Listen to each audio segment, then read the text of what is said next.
Esther chapter 5. Now it came to pass on the third day that Esther put on her royal apparel, and stood in the inner court of the king's house, over against the king's house. And the king sat upon his royal throne in the royal house, over against the gate of the house. And it was so, when the king saw Esther the queen standing in the court, that she obtained favor in his sight. And the king held out to Esther the golden scepter that was in his hand. So Esther drew near, and touched the top of the scepter.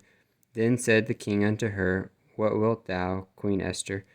And what is thy request? It shall be even given thee to the half of the kingdom. And Esther answered, If it seem good unto the king, let the king and Haman come this day unto the banquet that I have prepared for him.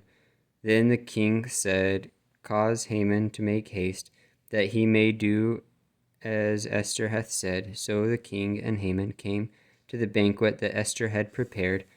And the king said unto Esther at the banquet of wine, What is thy petition? And it shall be granted thee. And what is thy request? Even to the half of the kingdom it shall be performed.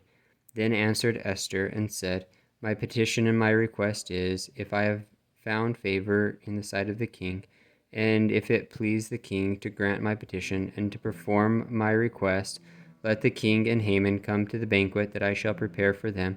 And I will do tomorrow as the king hath said. Then went Haman forth that day joyful and with a glad heart.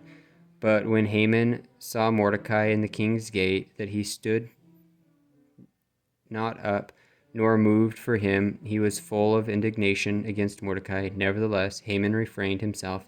And when he came home, he sent and called for his friends, and Zeresh his wife. And Haman told them of the glory and his riches, and the multitude of his children, and all the things wherein the king had promoted him, and how he had advanced him above the princes and servants of the king.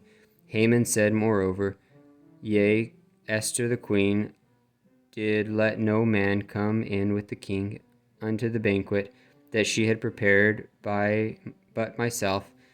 And tomorrow I am invited unto her also with the king. Yet all this availeth me nothing, so long as I see Mordecai the Jew sitting in the king's gate.